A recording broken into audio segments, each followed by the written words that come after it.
You're listening to the I Love You Keep Going podcast with George Haas. For more information, please visit our website at www.mettagroup.org. That's www.mettagroup.org. So welcome everybody. This is I Love You Keep Going. It's Thursday, April 23rd, 2026 at 7:36 p.m. Pacific Daylight Time. And tonight's topic is how remapping your inner caregiver, uh, oops, how remapping your inner caregivers works for attachment repair. Um, I think this is always going back to this primary Buddhist understanding of how we make the experience of reality. Uh, and I think that this is actually quite different than the way Westerners typically think about this. In the West, we're really centered on the idea that there's a self experience and that the self experience is stable, although changing over a lifetime, and that it's reliable and it's referential. When we think of ourselves now and we reflect back on childhood, we have a sense that that was the same self that we are now. We can relay it forward if we pay attention. But in Buddhist thought, we're really talking about the body, which is has these capacities to sense, touching, seeing, hearing, tasting, smelling, and then mind, something we don't really have in Western thought, mind being this activity of selecting the focus of attention. Um, when you look to one side and then cross the room and look to another, do you notice that it appears to be solid and in focus and detailed? In Buddhist thought, this would be a representation of the mind, that sense of everything appearing solid and detailed, but not in the way that the sense organ of seeing, the eye, actually collects material. If you really pay attention, when you move your head quickly from one direction to another, that transition is not that sharp, steady thing. But we tend to leave that out of the narration and just go into these points of focus. In addition to the seeing aspect is the hearing aspect, right? There's a sound that everything makes. And then there's an emotional reaction to the experience that we gather in sight space, of course, if you're seeing. And then the heftiness, I like to say, the heft of the body, all of those things come together to create the experience of solidness that we experience as what's actually happening. But this is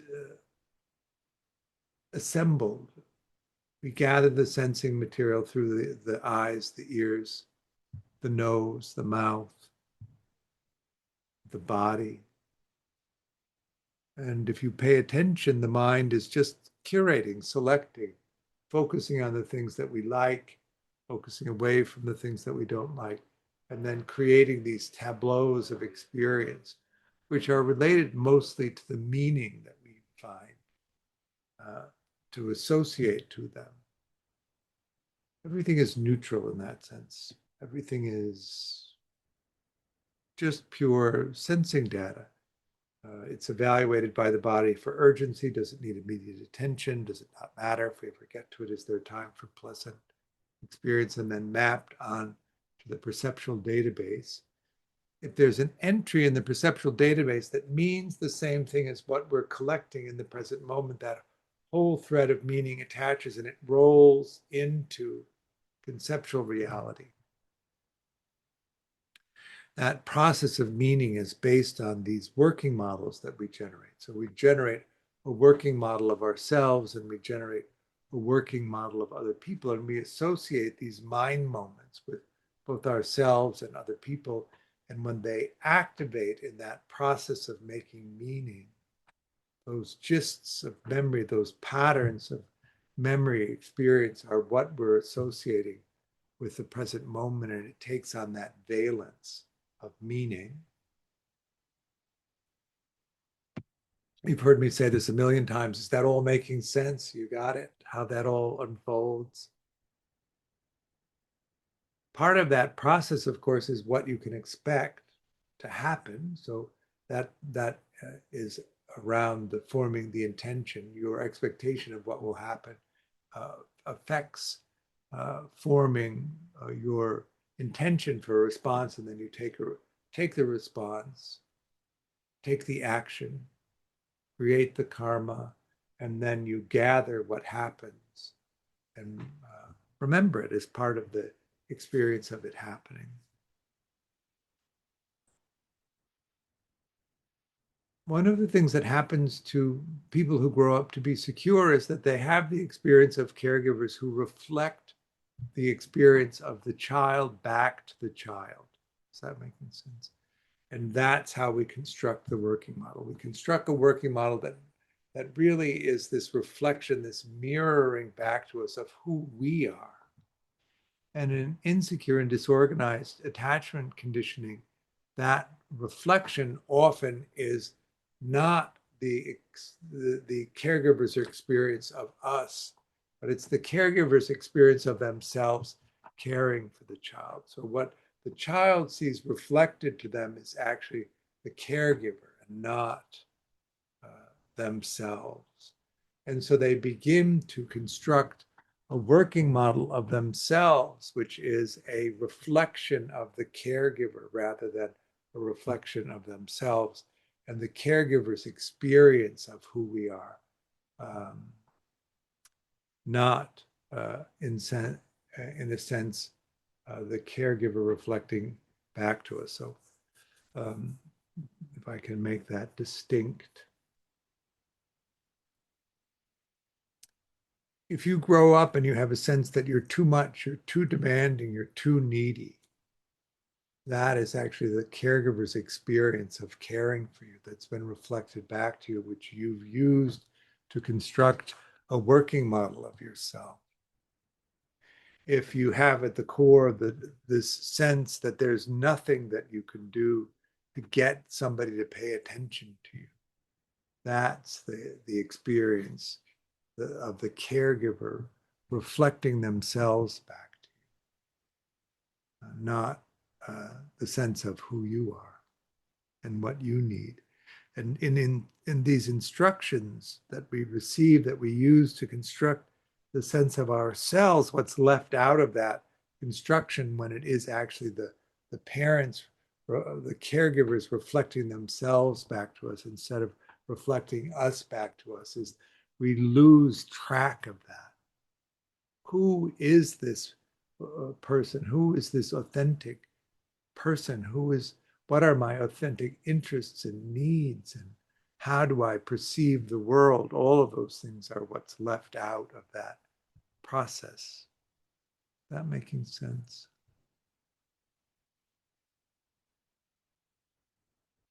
Mudit?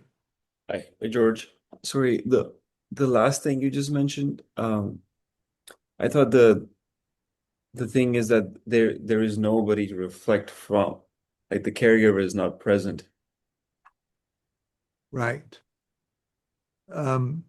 It's not that, yeah, I mean one case is that the child is getting a negative reflection from the caregiver, but neglect is defined as a caregiver who is present but unavailable.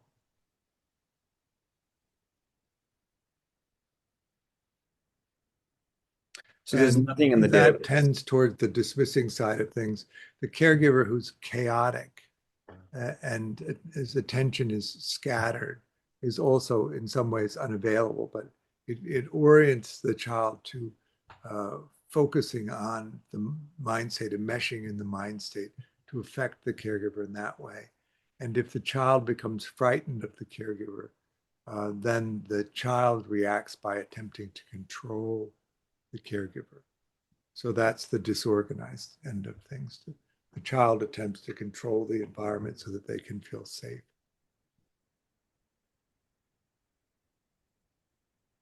So in all of these cases, what the child faces is a caregiver who isn't interested, isn't attentive, isn't focused on the child, and then understanding the child and mirroring, intentionally mirroring that back to the child so the child can see themselves.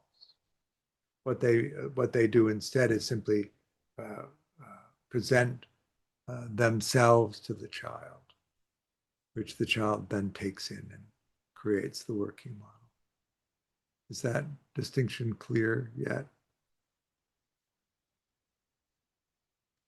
So that you begin to construct a working model of yourself in the way that the caregiver sees you, in the way that the caregiver experiences caring for you, rather than the caregiver's interest in you as the child and reflecting back to you what your experience is.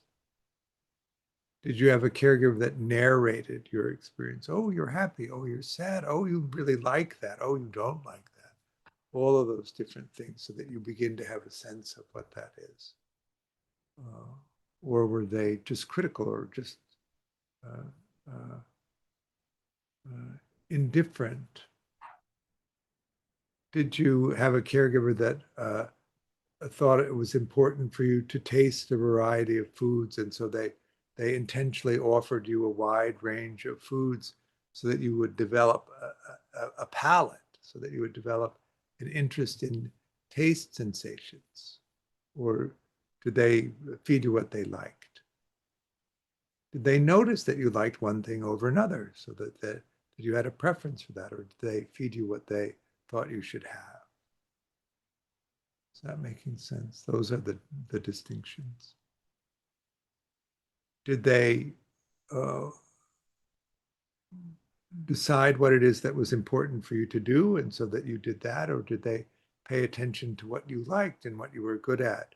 And then did they provide the opportunity to you to explore that? These are the ways that it looks. Mm-hmm. Is there an assumption that the caregiver is asking the child, hey, what do you like? Or you are expecting the child to express, oh, I like this, I like the taste of this by himself or by herself? No, by observing what the child likes, by their reaction to things, by what they choose, right? If there No, are by 10, asking. Yeah. if there are 10 toys in front of them and they play with one toy more than another, you might notice, if you were paying attention, that they had a preference for that toy. Then you might reflect back to them, oh, you seem to really like that toy. You seem to like that toy more than this toy. But if you don't pay attention to that, if you're not engaged at that level, then you don't know that, right? I feel like even the child actually doesn't know that. I'm just realizing until No, it's reflected back at that right, moment, right, that instant. exactly. That's how you learn about yourself, right? That's how you understand how to navigate the world, really. And then if the caregiver sees that you like one thing over another, they might provide more of that. If they don't notice that, they're not going to make the selection of that. Mhm. If you don't like broccoli and but you do like carrots and your caregiver doesn't notice that, then you might end up eating a lot of broccoli. Because that's what they like, or that's what they think you should have. It really is the sensitivity to the needs of the child as the child presents them, rather than the idea of what a good mother is or a good father is, and doing that. My father was really good at these kinds of summations. He said to me one time, I don't know what you're complaining about. I gave you the childhood I always wanted. And there was no irony at all in the statement. I don't know what you're complaining about. I gave you the childhood I always wanted. And I said, what did it have to do with me? Which is the dilemma, right? If it's not about you, whose childhood are you having?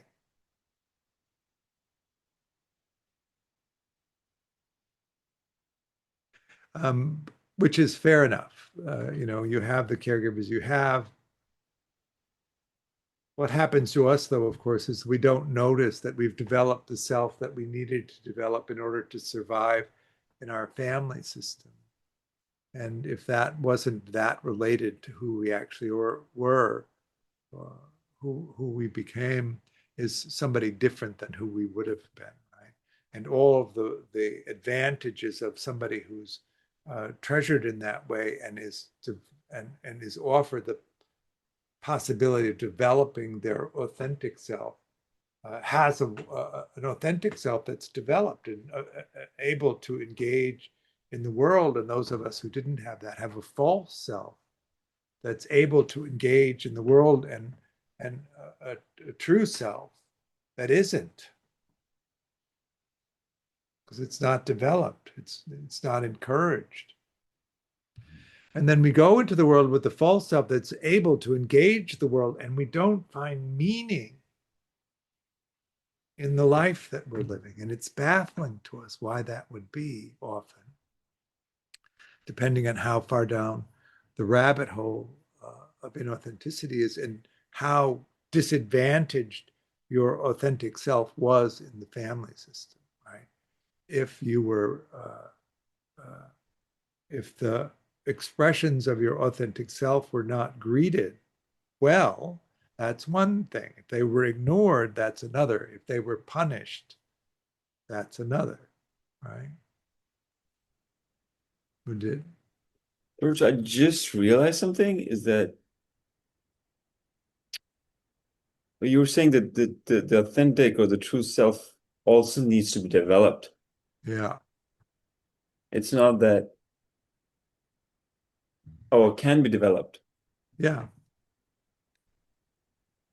I thought that was something, for some reason, I was always relating authentic self with somebody who's weak and who's powerless. Right. So you're, Quite childlike, that description. but that can be changed. Yes, indeed. You can begin to develop it. Now, what's the main penalty for beginning to develop it now? You have to be willing to touch into the sadness that it wasn't. And that, I think, is the main barrier. And also, you have to touch into the sadness of you're starting now. And that's going to put you, what, 20 years behind, 30 years behind, 50 years.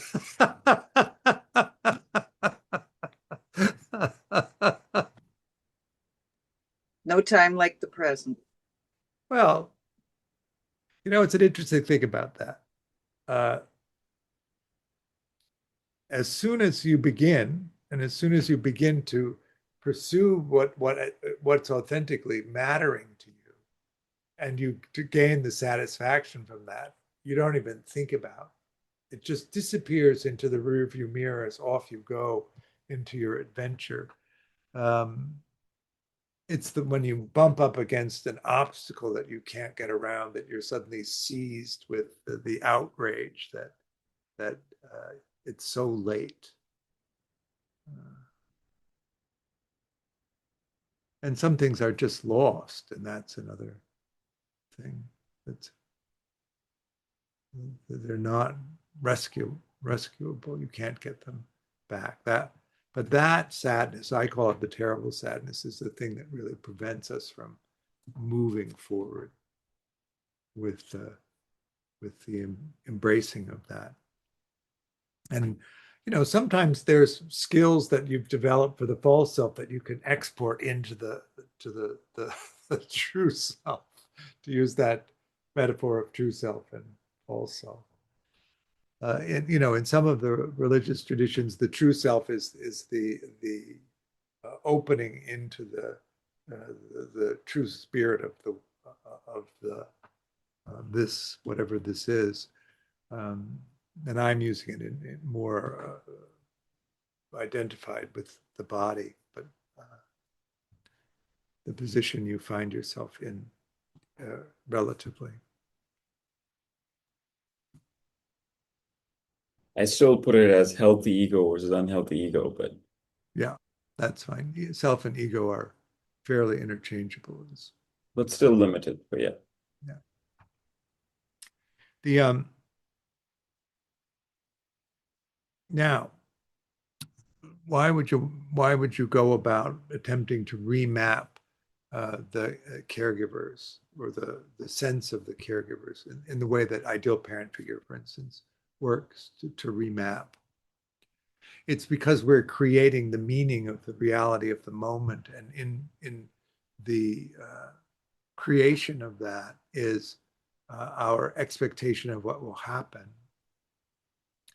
And the expectation of what will happen really is profoundly influential on the idea of the action that we might take. And really the place that is very limiting. If we don't think something is possible, we're unlikely to try for it. And so we don't. And then we don't have the outcome.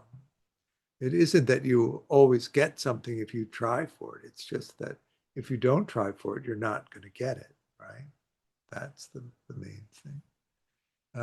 I like to call it self-rejecting. We create a moment of reality, and part of the meaning of it is that we're not entitled or we can't have that. And so we don't strive to have it because our belief is such that we can't have it. Now, we're not making this up. It was true in childhood over and over again. Your attempts to succeed at getting what you want didn't work. And it's a compelling amount of information that was true. But the conditions and limitations of that child dependent on the caregiver providing for the child opportunity has changed. And now it is, in fact, not their responsibility. Everybody here is grown, right? Everybody here is responsible for the conduct of their lives. Obviously, we fit into the societal and cultural container that we're in, and that culture has values and hierarchies that are established that are very confining for everyone. And then you live in a society that, the way that I like to conceptualize it is that we belong to these societies, these small groups of people, and these societies fit within larger societies. And the collection of all of these societies is the culture that we live in.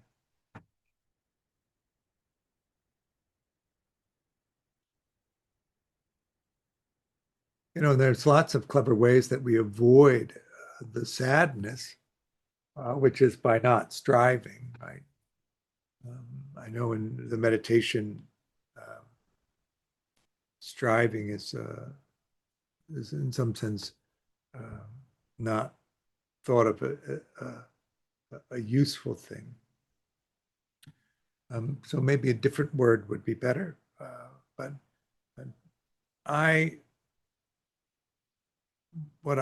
maybe a better way to frame it would be to say that in each moment, can you do your very best? And obviously, moments are different, and your very best varies quite a bit. I mean, there's a wide range of very best, right? You're well-rested, you're well-fed, you're energetic, you're bright and thinking clearly. That best is quite different than you're exhausted and tired and can barely keep your eyes open. That best is different, but still in each moment there is a very best that you can do without withholding. Withholding is a whole thing, if I don't know if you've examined your automatic response of being open and free or being withholding response to the present moment. But I'm thinking open, responsive, doing your best.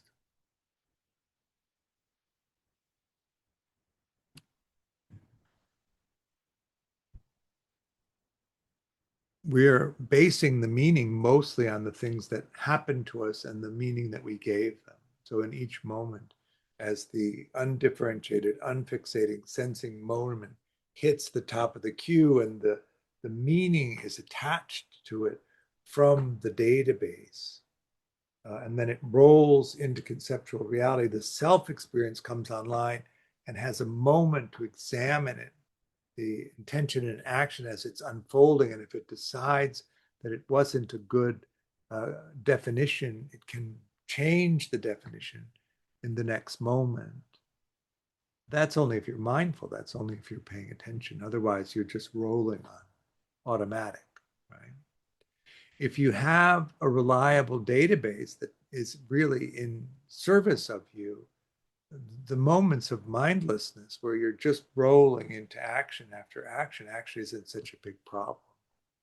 It's when you don't have a good database, when you're constantly coming up to limits which are not imposed by the environment, but are imposed by your internal process. That's where the loss of mindfulness can be quite limiting. That makes sense. So the main reason to remap the inner caregivers is so that that automatic process of the creation of the present moment experience is beneficial to you and not the old habits of affliction, the old samsaric ruts that we can get stuck into. So we imagine supportive caregivers. We imagine caregivers that are interested in us, that reflect back to us our values and what matters to us, and are encouraging of us pursuing those things, free of the terrible, painful experience of those things having been limited. Does that make sense? Would it? George, quick question about striving. I want to ask if this is a mask that is covering something that for me it doesn't look as striving. It feels like it's not worth it. Right. But this is not worth it. This is not worth it. Like pretty much on a lot of things.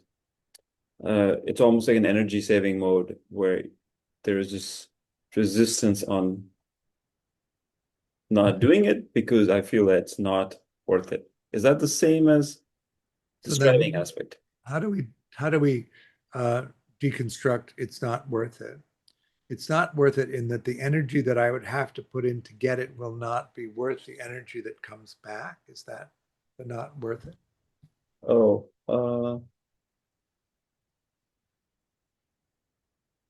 I didn't think that far, but it's just the sense that this is not worth it. Right. So in the creation of the moment of reality, where the experience of childhood was that it was impossible to get, then any amount of energy that would go toward it would be not worth it, because ultimately you're not going to be able to gain anything from it.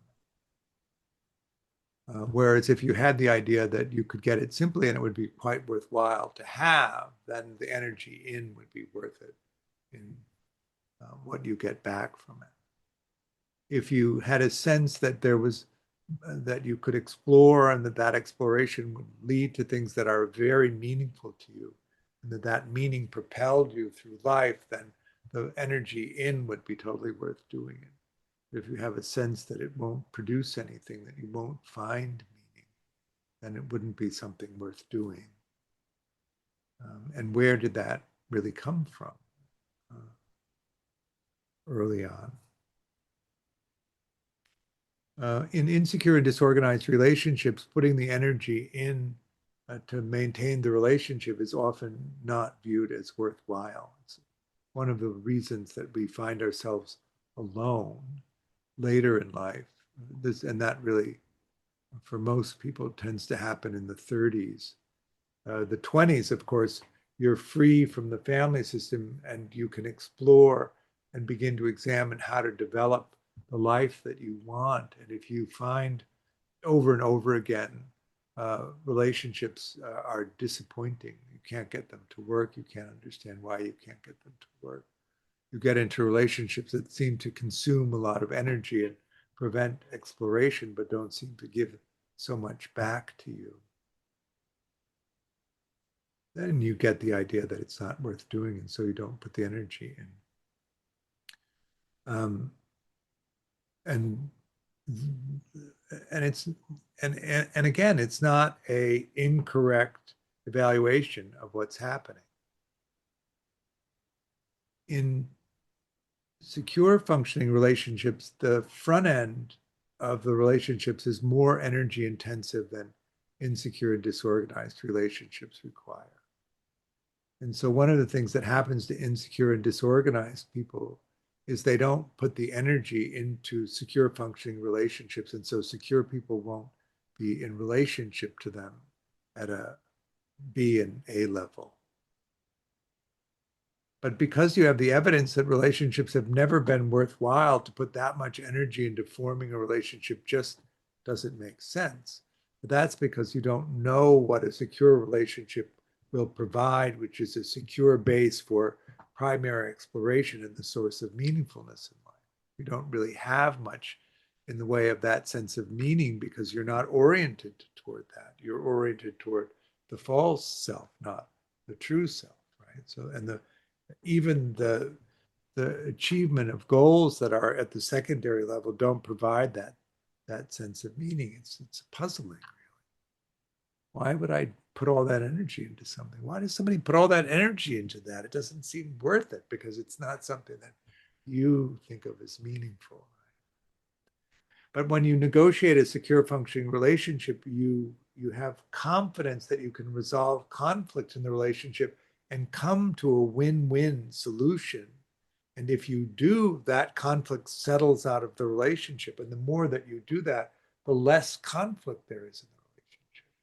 And the less conflict there is in the relationship, and the more stable and reliable the relationship is, the more energy you have available for primary exploration and the more support you have for primary exploration. And so all of a sudden, that relationship that took so much energy to construct is extremely valuable, not because of the relationship, but because of the support for your exploration that comes from the relationship.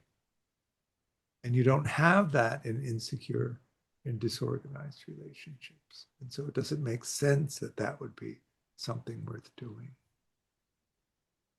Where we learn the map of what relationships are like is by observing the adults in our family system navigate relationships. And if secure functioning collaborative relationships are not being modeled for you, you don't learn that. And you don't really see that either. And in insecure relationships, one person is really receiving the care and the other person is providing the care, and it's unfair. And you recognize that it's unfair. And in disorganized relationships, it's just chaotic and neither person is really getting well taken care of. Is that making sense?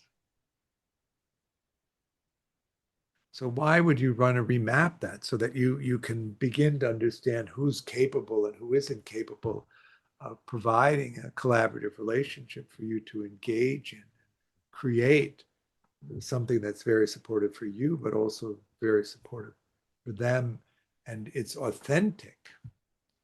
One of the things about the false self, of course, is you're communicating to someone else the false self, who you are as the false self. And so they're forming a relationship with who you're communicating as a false self and engaging in a fantasy relationship because you haven't told them who you really are. You may not even know who you really are. It could be that bad that you don't know who you are because of the early experiences you had. Now, if they're also telling you who their false self is, then you're forming a fantasy relationship with them because you don't know who they are. You know who they're telling you are. You know who they're presenting they are. And then you're in a fantasy-based relationship, and they can get quite tumultuous when some real situation contradicts the fantasy that you're engaged in, right? One of the reasons why those kinds of relationships have these crisis moments is because, not because of the event that happened, but because of uh, um, the shock to the fantasy system, the intrusion of reality on the intrusion of the real on the fantasy, right? That then has to be somehow accommodated. Is that making sense?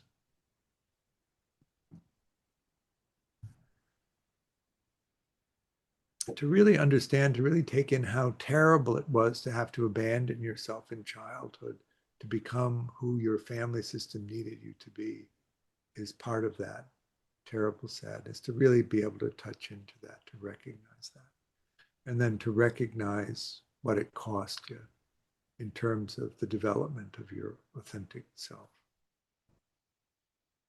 And then to begin now, you know, when a kid is running and then they trip and fall flat, and it's this all the sensation, and they turn around to look at you to see how they're supposed to happen, well, how you're supposed to do that. Those little flexible bodies bounce. When you start running down, you fall flat on your face. It's a whole different experience. On the other hand, you have to fall down a few times, you know. You have to fail. How easy is failure? You've constructed this perception of yourself as somebody who doesn't fail, or that somehow failure is terrible or a weakness, right? Then you don't fail. And what's the only sure way not to fail? Not to try. Right? That's that process. You look at it and think, oh, could I do this? Maybe not. Maybe. I'm not going to try. So I can maintain the myth. My self myth. So then what we need is these caregivers who catch us, who protect us, who encourage us, who delight in us, you know, unreservedly, who want us to strive, who want us to say, to try things that, to see what will matter to us, and that we can move from exploration to exploration to exploration in this weavy kind of way, find the things that really matter, and then we can share them. We can be generous with the things that we discover that have meaning, because we get good at exploring, and we can find things that mean something to us. And there isn't a sense of scarcity that there often is in insecure and disorganized attachment, because it's so difficult to really to find things that matter.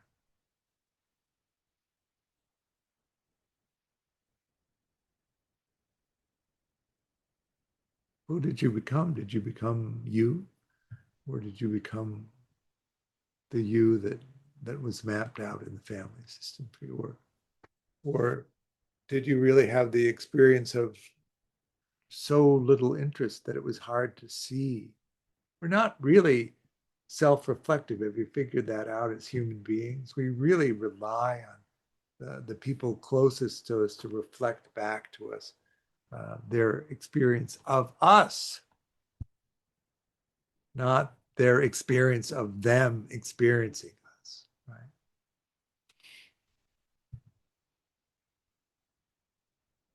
That's what we need. We need that attention, that care.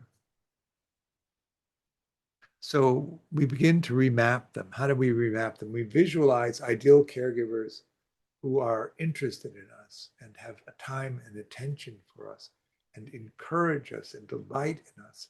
And then we have in the process of visualization, creating these memory threads that exist in the area of the brain where what actually happened to us exists.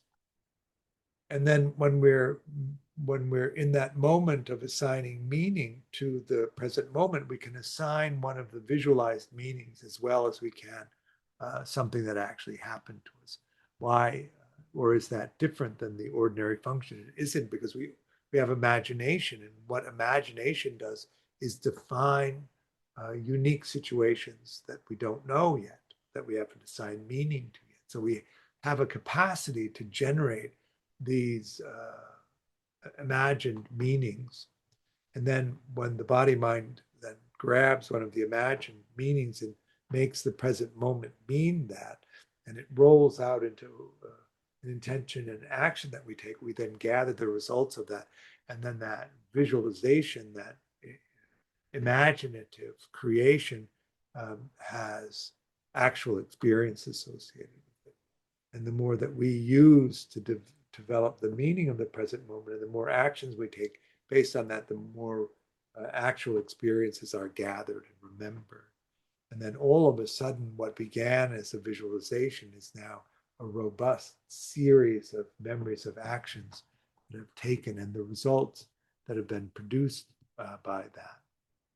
And the habit of self-limiting disappears, and we're robust in our pursuit of things that matter to us, the pursuit of meaning. I wish that it was universal in terms of the undoing of these, but it's actually quite individual, one little thread of meaning at a time.